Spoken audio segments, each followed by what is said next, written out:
Damai sejahtera Allah yang melampaui segala akal, kiranya itulah yang memelihara hati dan pikiran saudara-saudara dalam Kristus Yesus Tuhan kita. Amin. Jemaat Kristus, khotbah untuk kita semua pada perayaan Paskah atau kebangkitan Tuhan Yesus Kristus pada hari ini diambil dari surat Kolose pasal yang ketiga, ayat pertama sampai keempat. Kami akan bacakan di tengah-tengah kita. Karena itu, kalau kamu dibangkitkan bersama dengan Kristus, carilah perkara yang di atas, di mana Kristus ada, duduk di sebelah kanan Allah. Pikirkanlah perkara yang di atas, bukan yang di bumi. Sebab kamu telah mati, dan hidupmu tersembunyi bersama dengan Kristus di dalam Allah. Apabila Kristus, yang adalah hidup kita, menyatakan diri kelak, kamu pun akan menyatakan diri bersama dengan Dia dalam kemuliaan. Sampai demikian pembacaan kita. Saudara-saudara, ada 3 pesan untuk kita semua jemaat HKBP pada hari Paskah atau perayaan kebangkitan Kristus hari ini. Pertama, marilah kita menjauhkan diri dari dosa dan kejahatan dan kemanusiaan kita yang lama itu. Sebab kita telah mati dan dikubur bersama-sama dengan Kristus melalui baptisan yang kita terima. Sekali lagi, marilah kita menjauhkan diri dari dosa dan kejahatan dan kemanusiaan kita yang lama. Sebab kita sudah mati dan dikubur bersama-sama dengan Kristus melalui baptisan kudus yang kita terima. Saudara-saudara, kematian Kristus di kayu salib dalam iman kita berbeda dengan kematian sebagaimana dimengerti oleh banyak orang di dunia ini. Bagi kita, kematian Kristus di kayu salib yang kita peringati Jumat kemarin adalah kematian untuk memikul dosa seluruh dunia ini. Kematian Kristus di kayu salib adalah kematian untuk memikul dosa semua umat manusia yang ada sebelum Kristus datang ke dunia dan juga yang lahir sesudah Kristus datang. Sampai hari ini, sampai selamanya. Saudara-saudara, iman kita mengatakan kematian Kristus itu membayar semua hutang dosa kita. Seharusnya kita semua yang mati karena kita orang berdosa. Tetapi Allah mengatakan cukuplah anaknya, Yesus Kristus, yang tak mengenal dosa itu yang mati di kayu salib untuk memikul semua dosa-dosa kita. Kematian Kristus memikul dosa kita, dosa saudara dan dosa saya itu sekali untuk selama-lamanya. Kristus tidak mati 2 kali atau 3 kali atau berulang-ulang untuk memikul dosa kita. Dia mati di kayu salib 1 kali untuk selama-lamanya. Apa yang dilakukan Kristus dengan kematiannya di kayu salib itu sudah cukup, sudah sempurna untuk mengerjakan keselamatan kita. Kalau di dalam tradisi keyahudian, setiap tahun imam besar harus masuk ke ruang maha kudus untuk memercikkan darah domba sebagai tanda pendamaian dengan Allah, penghapusan dosa umat manusia. saban tahun imam besar harus melakukan kurban penghapusan dosa itu. Tetapi Kristus, domba Allah itu, mengorbankan dirinya hanya satu kali untuk selama-lamanya. Dan itu sudah cukup untuk keselamatan kita. Artinya, tidak ada lagi yang diperlukan treatment atau usaha untuk menambahkan pekerjaan Kristus itu. Sebab pekerjaan Kristus memikul dosa saudara dan saya itu sudah sempurna. Karena itu, sebagai contoh, kita tidak perlu harus berpuasa. Kita tidak perlu harus berpantang. Kita tidak perlu harus melakukan askese, pergi ke tempat sunyi, memisahkan diri dari dunia, dalam rangka menghapus dosa-dosa kita. Kita tidak perlu menyiksa diri kita untuk mendapat belas kasihan Allah, menghapus dosa kita. Sebab Kristus sudah melakukan segalanya untuk penghapusan dosa kita. Karena itulah saudara-saudara, kematian Kristus itu menjadi dasar, menjadi pusat, menjadi orientasi, menjadi inti dari kepercayaan kita. Kematian Kristus di kayu salib itu menjadi dasar, menjadi pusat, menjadi inti, menjadi orientasi dari seluruh iman, seluruh kehidupan, seluruh peribadahan kita. Kristus mati di kayu salib, memikul dosa-dosa kita. Tapi saudara-saudara, hari ini kepada kita disampaikan bukan hanya Kristus yang mati. Bukan hanya Kristus yang mati tersalib. Sebab Alkitab juga mengatakan semua orang yang telah dibaptis juga telah mati dan dikuburkan bersama-sama dengan Dia. Itulah yang kita baca di dalam Kolose 2 ayat 12.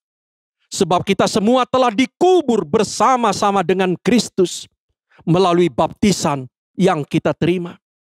Dan itulah yang kita baca dalam Roma 6 ayat 3 dan 4. Ketika Paulus mengatakan, tidak tahukah kamu bahwa semua kita yang telah dibaptis dalam kematian Kristus. Semua kita yang dibaptis telah dikubur bersama-sama dengan Kristus.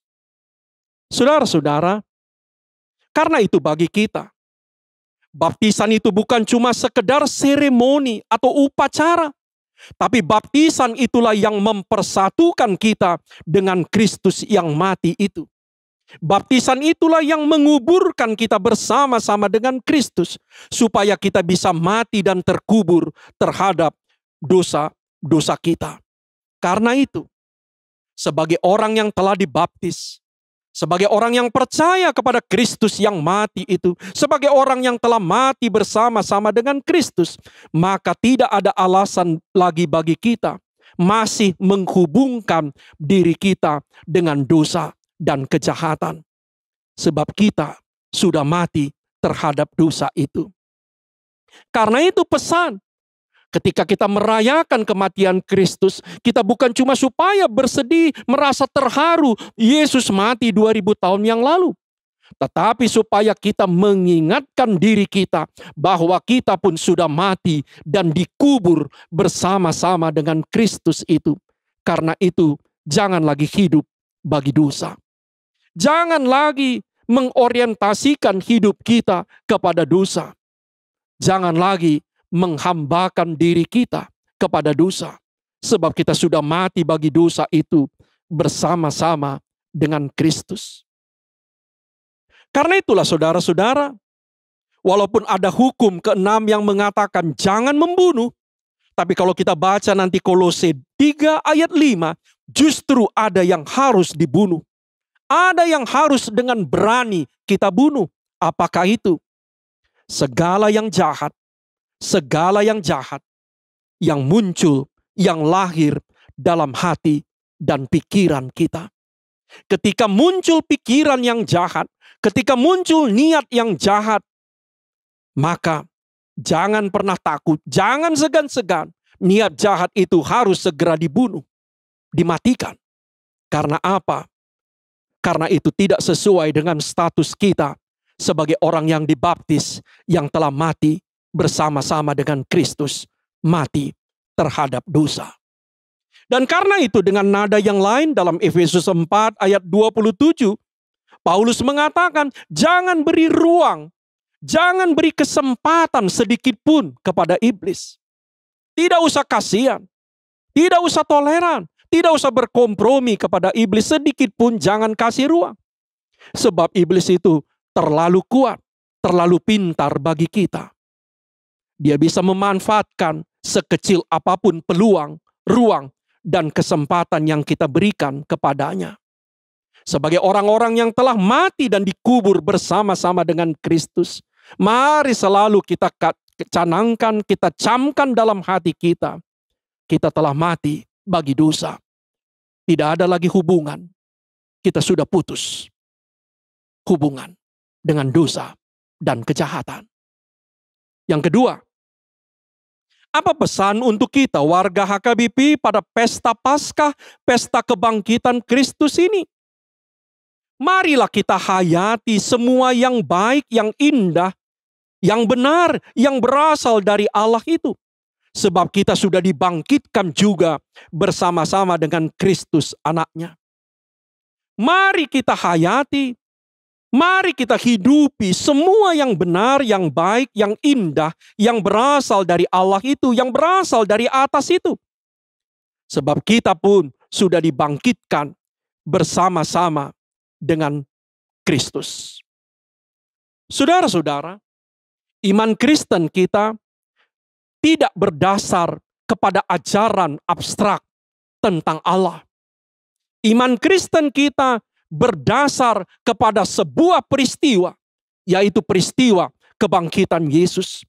Iman kita berdasar dan berpusat kepada seorang pribadi, yaitu Yesus yang mati, yang dibangkitkan oleh Allah itu. Saudara-saudara, orang Yahudi, pemimpin-pemimpin agama Yahudi, tentara Romawi, menyalibkan, membungkam, membunuh Yesus.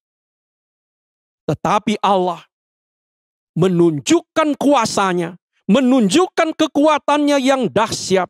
Ia membangkitkan Yesus yang mati tersalib itu untuk menunjukkan dialah yang empunya kuasa, kekuatan di atas segala-galanya. Karena itulah kebangkitan Yesus itu adalah sebuah pameran, sebuah pernyataan kuasa Allah yang maha besar, yang maha kuat itu. Kebangkitan Yesus itulah pernyataan kuasa Allah. Apa yang tidak mungkin dilakukan oleh dunia, apa yang tidak mungkin dilakukan oleh manusia sepanjang sejarah, dilakukan oleh Allah. Dia membangkitkan Yesus dari antara orang mati. Dan kita beriman kepada peristiwa, kepada pribadi Allah dan Kristus yang bangkit itu. Dengan dibangkitkannya Yesus, Allah mengalahkan kematian yang mengerikan itu, yang tak terelakkan dan tak terkalahkan oleh dunia ini. Saudara-saudara, karena itu,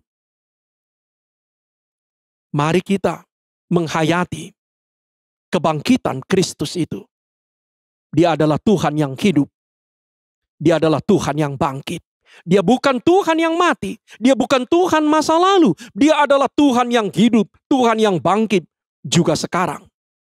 Tapi Alkitab kita dan pesan khotbah hari ini mengatakan bukan hanya Kristus yang dibangkitkan. Dia juga sudah membangkitkan kita, orang-orang yang percaya kepadanya, melalui baptisan yang kita terima. Itu yang kita baca dalam Kolose 3 ayat 1 yang kita baca tadi. Itu yang kita baca dalam Efesus 2 ayat 5 dan 6.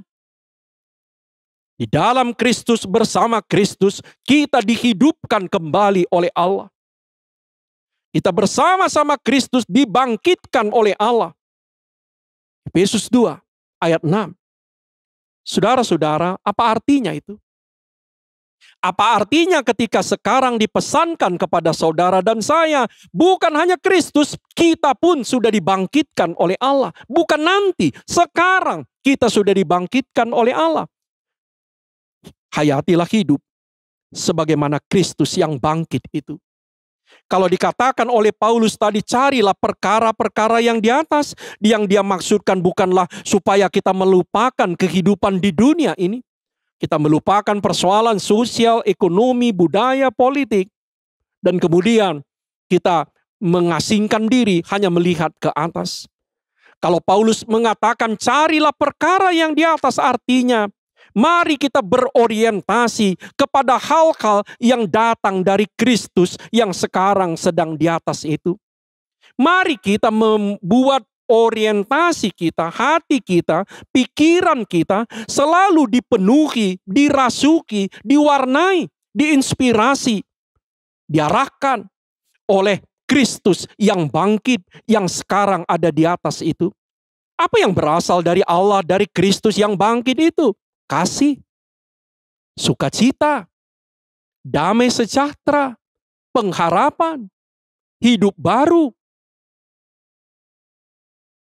pengampunan, hidup kekal. Kesanalah kita, kesanalah hati dan pikiran kita tertuju. Bukan lagi kepada apa yang berasal dari dunia ini. Memang kebangkitan kita belum sempurna. Dan itu juga dikatakan oleh Paulus dalam Roma 6 ayat 4. Kristus yang sudah dibangkitkan secara penuh. Kita masih dibangkitkan dengan hidup yang baru. Tetapi walaupun kita masih tinggal di dunia, walaupun kita masih menjadi manusia yang tinggal di dunia dalam darah dan daging, kita sudah boleh merasakan dampak kebangkitan Kristus itu. Kita sudah boleh merasakan kuasa kebangkitan Kristus itu. Kita tidak harus menunggu 1000 tahun lagi. Kita tidak harus menunggu nanti sesudah mati. Kita tidak harus menunggu nanti setelah di sorga, baru kita rasakan dampak kebangkitan Kristus itu. Sekarang, di dunia ini, kuasa kebangkitan Kristus itu sudah boleh kita rasakan dan kita hayati. Sebab itu saudara-saudara, Paulus mengatakan hidupmu sekarang tersembunyi di dalam Kristus. Hidupmu tersembunyi. Memang kita masih menjadi manusia di dunia, tetapi kita sudah bisa merasakan, kita mengalami betapa kuatnya, betapa hebatnya kuasa yang membangkitkan Kristus itu. Karena itu saudara-saudara, kalau ada orang yang merayakan Paskah, ada orang yang merayakan kebangkitan Kristus, namun tetap hidup dalam keputusasaan, tetap hidup dalam keraguan, tetap hidup dalam kebimbangan, sebenarnya dia tidak sungguh-sungguh percaya dan dia tidak mengalami bahwa Kristus itu memang bangkit. Sebab semua orang yang percaya kepada Kristus yang bangkit juga dibangkitkan oleh Allah untuk hidup baru, untuk sukacita, untuk bergerak, berkarya seperti Kristus yang hidup, Kristus yang bangkit itu. Ingat saudara-saudara, Kristus sudah bangkit. Dan dia juga membangkitkan saudara dan saya. Sebab itu bangkitlah ke dalam hidup yang baru. Yang ketiga dan terakhir, apa pesan untuk kita warga HKBP pada Paskah ini? Mari kita pegang iman kita itu. Sampai kepada hari yang agung, hari kedatangan Kristus kembali itu. Dia berjanji bahwa dia akan datang kembali menyatakan seluruh kemuliaannya. Juga menyatakan kemuliaan kita, orang-orang yang percaya kepadanya.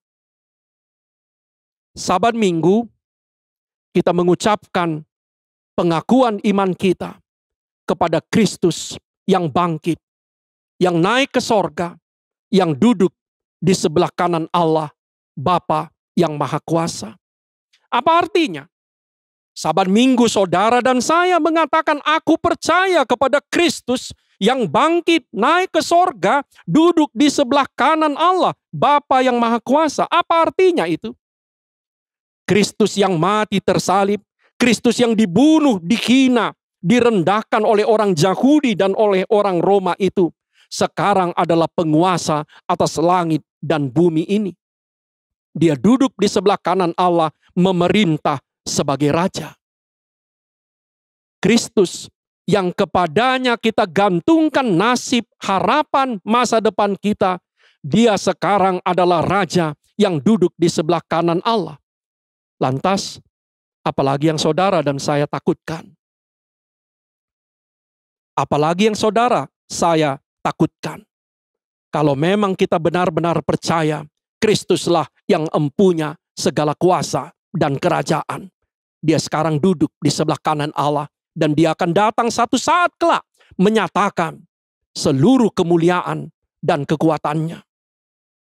Saban minggu kita mendoakan dengan menyanyikan, Kaulah yang empunya kerajaan dan kuasa dan kemuliaan sampai selama-lamanya. Bila saudara dan saya menyanyikan doksologi doa Bapa kami itu dengan hati yang paling dalam, Kaulah yang empunya kerajaan, kuasa dan kemuliaan. Apalagi yang membuat saudara takut, bimbang, apalagi putus asa? Masalah apa lagi yang bisa membuat saudara dan saya takut, bimbang, apalagi putus asa? Paulus berkata dalam surat Roma, jika Allah di pihak kita, jika Allah teman kita, siapa lagi yang akan melawan kita? Karena itu saudara-saudara, perayaan kebangkitan Kristus haruslah menjadi perayaan iman, perayaan kepercayaan kita, peneguhan iman, peneguhan kepercayaan kita bahwa Kristus adalah Sang Raja yang sekarang duduk di kanan Allah memerintah. Sebab itu, baiklah kita camkan keraguan-raguan, kebimbangan, ketakutan, apalagi keputusasaan, sangat bertentangan kepada berita kebangkitan Kristus. Ketakutan, kebimbangan, apalagi keputusasaan, sangat berlawanan dengan berita kebangkitan Kristus. Karena apa? Karena orang yang masih tetap ragu dan bimbang, orang yang tetap dicekam, dikuasai oleh rasa takutnya, orang yang merasa tidak punya berdaya sedikit pun mengatakan melakukan yang benar, orang yang putus asa, sebenarnya orang-orang yang tidak percaya, sebenarnya orang-orang yang tidak percaya Kristus sudah bangkit, apalagi percaya bahwa dia pun sudah dibangkitkan oleh Kristus. Amin. Mari kita berdoa. Ya Kristus, Anak Allah yang mati tersalib untuk memikul semua dosa dunia, dosa kami, kasihanilah kami. Tanamkanlah di hati kami bahwa Kau sudah mati memikul semua dosa kami. Dan melalui baptisan kudus yang kami terima, kami telah ikut mati dan dikubur bersama-sama dengan Engkau. Mati dan dikubur untuk dosa dan kejahatan. Karena itu Tuhan senantiasa ingatkan kami, supaya kami selalu memutuskan hubungan kami dengan dosa dan kejahatan.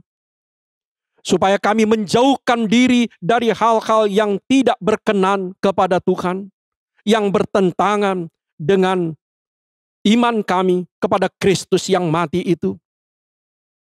Ya Allah, berikan kepada kami kekuatan, supaya kami tidak memberi sedikit pun kesempatan, ruang dan waktu kepada iblis untuk menjatuhkan kami.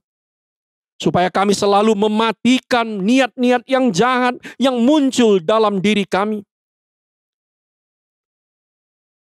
Dari sisa-sisa dosa yang masih ada di dalam diri kami. Ya Kristus, Anak manusia yang telah dibangkitkan oleh Allah, lihatlah kami. Kami mau mati dan dikubur bersama-sama dengan Engkau. Sebab itu biarkanlah kami juga hidup dan bangkit bersama-sama dengan Kau. Kami mau memikul salib bersama-sama dengan Engkau. Sebab itu izinkan kami hidup dalam kemenangan bersama-sama dengan Engkau. Ya Kristus, anak manusia yang telah mati tersalib dan telah dibangkitkan oleh Allah. Nyatakanlah kuasa kebangkitan itu kepada kami. Biarlah kami dapat melihat, kami percaya dan kami mengalami kuasa yang membangkitkan Kristus dari antara orang mati. Biarlah itu yang menjadi modal utama dan senjata kami dalam kehidupan kami. Sebab Tuhan kami hidup, Tuhan kami bangkit, dan kami bersatu dengan Dia. Ya Kristus, anak Allah yang sekarang memerintah di sorga, lihatlah kami. Arahkanlah hati kami kepada kedatangan-Mu yang agung kelak. Sementara kami menunggu di dunia ini, kuatkan hati kami, kuatkan iman kami.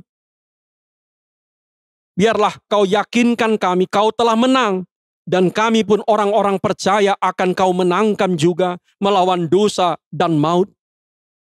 Ya Kristus, berkati gereja-Mu. Penuhi hati kami dengan kasih, dengan damai, dengan sukacita, dengan hidup baru yang berasal daripada-Mu.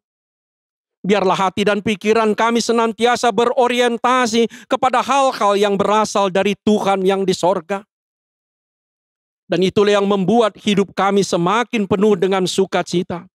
Dan kami menjadi murid-murid-Mu yang setia sampai kedatangan-Mu kelak.